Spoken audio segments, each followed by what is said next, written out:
कार्यक्रम के प्रसारण पुण्यार्जक हैं श्री रमेश श्रीमती आभा कासलीवाल जयपुर, बेटी दामाद रिद्धि अक्षत शाह सूर्यनगर गाजियाबाद, सिद्धि रोहित गंगवाल किशनगढ़, समृद्धि शुभम झांझरी जयपुर, दोहिता कनव कियांश फर्म अरिहंत मार्केटिंग जयपुर राजस्थान। तुम्हारे जैसी आत्मा इस संसार में हो नहीं सकती है। भोजन में मन नहीं लग रहा भरत जी के। कैसी कथा का यहाँ पर आयोजन हो रहा है कि इन्हीं नवरात्रि में भरत जी ने दिग्विजय यात्रा पूर्ण की थी। वही नवरात्रि यहाँ पर चल रही। अजब संयोग यहाँ पर है। जीत कर आते हैं 6 खंड पृथ्वी भरत। बात बात मन में यही आती है कि मैं भगवान की वाणी नहीं सुन पा रहा हूं। 6 खंड जीते। बहुत लंबी कथा है, शॉर्ट में करना पड़ेगी। मैं तुम्हें वो बातें बता रहा हूं जो तुम्हें नहीं मालूम। लौट कर आए, अयोध्या में प्रवेश करते हैं, चक्र रत्न खड़ा हो जाता है। नगर की सीमा के अंदर नहीं। पूछा ये सब जीत लिया मैंने, मेरी जीत पूर्ण हो गई। भरत जी खुश हैं कि चलो आज से मैं भगवान की दिव्य ध्वनि सुनूंगा। समोसा 1 लाख पूर्व भगवान धर्म का उपदेश करेंगे। जाकर के भगवान के चरणों में बैठूंगा। प्रणाम किया भरत जी ने भगवान को। अयोध्या की तरफ गए, चक्र रत्न रुक गया। ओ करत पड़ाव अनेक सुहाए, करत पड़ाव अनेक सुहाए। यो भरत अयोध्या नगरी आए। तालियां।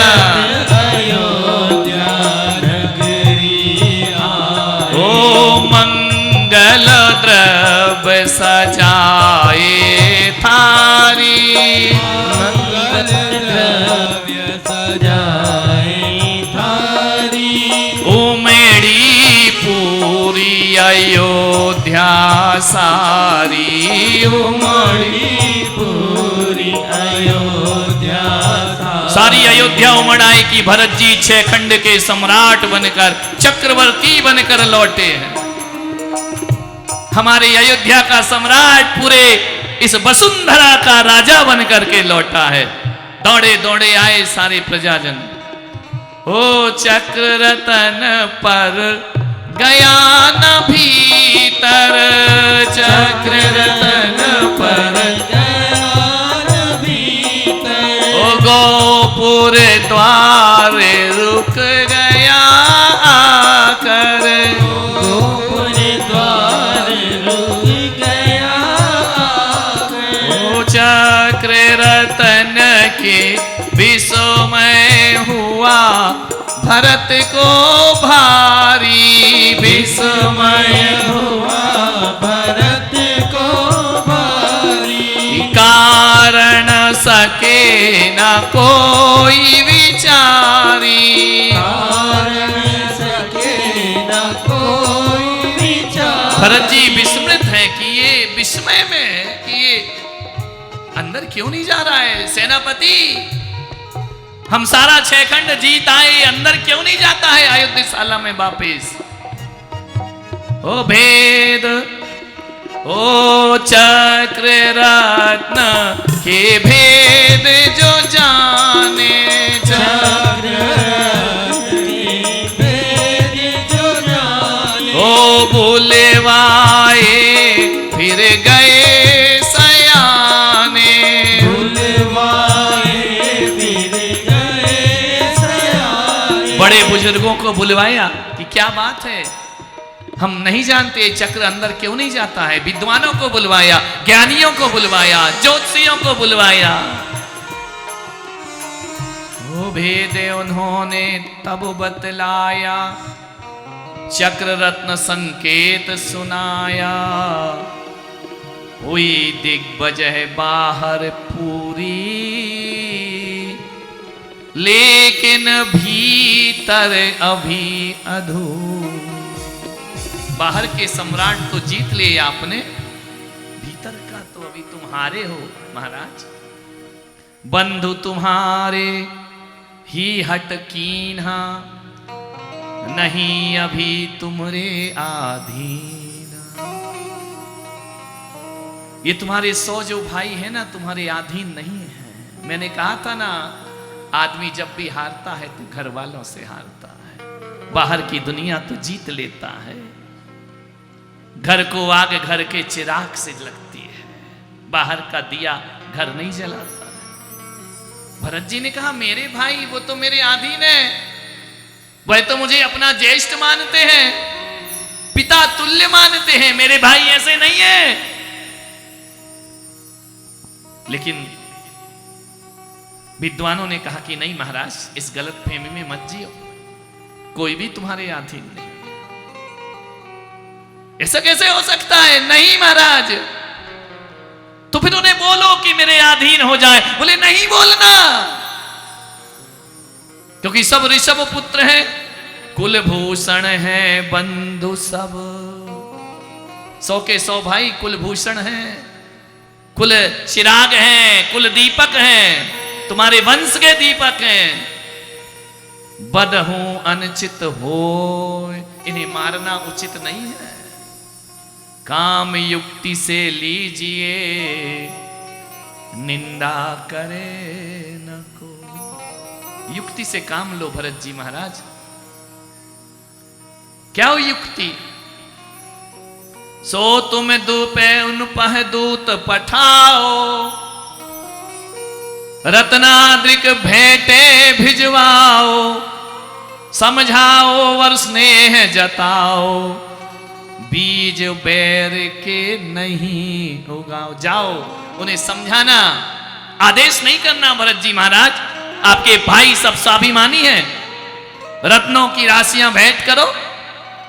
भरत ने दिग्विजय की खुशियां मनाई हैं, उन्हें समझाओ, बड़े भाई का मान बढ़ाओ और सेवा करके पुण्य कमाओ। जाके कहना कि भरत तुम्हारा ज्येष्ठ है, उसकी सेवा करके तुम पुण्य कमाओ। राजवंश के हो तुम तारा, कहलाओगे राजकुमार। बहुत साम दाम दंड भेद समझाना, उनका दिल ना टूटे। भरत जी कहते मैं अपने भाइयों को छोड़ना नहीं चाहता, मेरे प्राणों से प्यारे मेरे भाई है, मेरी आती जाती सांस मेरे भाई है। ऐसा करो सयाने लोग, कुछ ऐसा करो कि मेरे भाई को ठेस न पहुंचे। समझ नीतिगत बात सब भरत पठाए दूत, गए भरत के बधुपह ले ले भेंट अको। सुना संदेश ऐसा हो दर भ्राता, सुना संदेश सहोदर भ्राता। हरे सित सुना हूँ और मृदु बाता, हर्षित सुना और मृदु बाता। जाकर के कहा भरत के दूत ने कि भरत जी महाराज पधारे हैं दिग्विजय करके, चक्र रत्न अंदर नहीं जा रहा है। 99 भाई हर्षित हुए कि हमारा ज्येष्ठ 6 खंड का अधिपति बन गया। प्रणाम किया, लेकिन प्रणाम से कुछ नहीं होगा सहोदरों, अधीनता स्वीकार करो। अधीनता क्यों? क्योंकि भरत इस वसुंधरा का सम्राट है, लेकिन हम तो भरत के सम्राट के अधीन नहीं है ना, हम तो पिता का दिया हुआ राज्य भोग रहे हैं। हम भोगे पिता को दिए राज, भरतहूं सिर नाहूं कौन काज। हम भरत सम्राट को शीश नहीं झुका सकते हैं। क्या करें? 100 भाइयों ने कहा ऐसा करो, जिसने हमें राज्य दिया है उसके पास चलो। समूह शरण में गए 100 के 100 भाई। हम भरत हमसे हमारा राज्य छीनता है। ऋषभदेव से कहा कि भगवान, हे जगत पिता, भरत सम्राट बनना चाहता है, हमसे हमारा राज्य मांग रहा है, हम उसके अधीन क्यों हो? हमें आपका दिया हुआ राज्य हम भोग रहे हैं, भरत की अधीनता हमें स्वीकार नहीं है। वो सुनकर बोले, देव तब किया सुखद उपदेश। ऋषभदेव ने कहा कि पुत्रों घबराओ नहीं, जब तक पुण्य भरत का भारी, सकल भोग का वह अधिकारी, किंतु भोग नश्वर कहलावे, पुण्य क्षीण स्वतः नस जावे।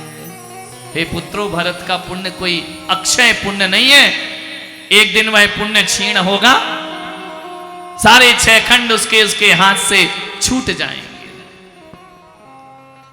समय भरत का पग मोड़ेगा। ऋषभदेव भगवान कह रहे हैं अपने 99 पुत्रों से कि समय भरत का पग मोड़ेगा, एक दिन स्वयं राज्य छोड़ेगा। एक दिन भरत जी भी राज छोड़ देंगे, इसलिए तुम व्यर्थ में चिंता मत करो। व्यर्थ राज हित युद्ध विकारा, ये नहीं हमारा नहीं तुम्हारा। ये राज्य किसी का नहीं होता पुत्रों। धर्म वृक्ष धारण कर जोई, दया पुष्प जह मुकुलित होई। है अभिमान व्यर्थ में मेरा मत, दीक्षा से ही मान सुरक्षित। भगवान ने सलाह दे दी कि देखो, या तो भरत की अधीनता स्वीकार करो, अभी उसका पुण्य भारी है, जब पुण्य क्षीण होगा भरत खुद बैरागी हो जाएगा, या फिर एक काम करो, आओ ऐसे पथ पर बढ़ो जहां दुनिया के क्षणभंगुर राज्य नहीं, 3 लोक का साम्राज्य मिलता हो, परम मोक्ष की प्राप्ति होती हो। जैसे ही सुना, जागे उठा बैराग, सुन बचन मिटी सब चाह, और दीक्षा धारण कर सभी लीनी वन कीरा। 99 पुत्र दीक्षा को धारण कर लिए। हम राज्य अधीन नहीं रहेंगे, हम दीक्षा धारण करेंगे। छोड़ दिया सब वैभव। भरत रे संभालो तुम्हारी पृथ्वी, तुम सम्राट हो ना पूरे पृथ्वी के, ये तुम्हें दिया। नगन विगंबर देश धर, लीना चारित्र सा। समय हो गया है,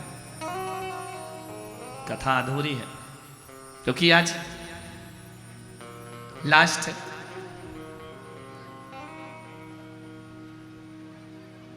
थोड़ी सी कह के समाप्त करेंगे। लौट आए भरत जी, खेद खिन्न हो गए कि मेरी वजह से, धन संपदा की वजह से मेरे भाई दीक्षा ले लिए, मेरे भ्रात की बहुएं सब पति विहीन हो गई, सब मेरे भतीजे पिता विहीन हो गए। इसका जिम्मेदार कौन है? मैं भरत। माता यशस्वी से कहा कि मां, क्या करूंगा इस संपदा का, जब मेरे सहोदर भाई बंधु भी मेरे पास नहीं है। मैं इस पृथ्वी का कैसे अकेला भोग करूं? सभी भाइयों ने मुझे पिता की तरह सम्मान दिया, लेकिन आज सभी विरक्त हो गए। चक्ररत्न को कहो ना कि अंदर प्रवेश करे, टस से मस नहीं हुआ चक्र, अभी एक बाकी है। बाहुबली बस में नहीं, पृथ्वी सब आधीन। चक्रवर्ती चिंतित हुए, दुविधा में मन लीन। डर रहा है भरत, सारी दुनिया का सम्राट भीतर से कितना उदास होता है, कितना खाली होता है ये धनपतियों का मन, बाहर से भरा भीतर से खोखला होता है। भरत सोच रहे कि एक भाई बचा है, वो भी चला गया तो फिर मेरा क्या होगा। भरत का सबसे प्रिय भाई बाहुबली, करत भरत गंभीर विचारा, कैसा है यह भाईचारा। भाई का आनंद उछाहूं, दूजे भाई क्यों उर्दाहूं। रिपु करता यदि यह व्यवहारा, क्षोभ ना होता हृदय अपारा। कोई दुश्मन ऐसा व्यवहार करता तो भरत जी कहते मुझे दुख नहीं होता, लेकिन सगे सहोदर सगे भाई मुझे छोड़ करके चले गए। लुट गया भरत, जीत कर भी हार गया भरत। बाहुबली मम राज्य की शोभा, शोभा में ते अपार, उसको तो अनुकूल ही करना किसी प्रकार। बाहुबली को तो अनुकूल करना ही पड़ेगा। आगे की कथा कल पढ़ेंगे, क्योंकि समय की अपनी सीमा है, बहुत ज्यादा हो गया है। 5 दिन में 6 दिन में कथा पूर्ण करनी कठिन कार्य है। कल सुबह की कथा देखना, अंतिम है, उपसंहार होगा कल। कल भगवान को केवल ज्ञान हो चुका है, समोसरण लगेगा, उससे पूर्व कथा होगी। बाहुबली और भरत का अंतर्द्वंद सुनने लायक रहेगा कल का। मरुदेवी की व्यथा, मारीच का आना, कल के बड़े सुंदर प्रसंग हैं, अंतिम है। कल थोड़ा समय पर आने का प्रयास करें। इस कार्यक्रम के प्रसारण पुण्यार्चक थे श्री रमेश श्रीमती आभा कासलीवाल जयपुर, बेटी दामाद रिद्धि अक्षत शाह सूर्यनगर गाजियाबाद, सिद्धि रोहित गंगवाल किशनगढ़, समृद्धि शुभम झांझरी जयपुर, दोहिता कनव कियांश, फर्म अरिहंत मार्केटिंग जयपुर राजस्थान।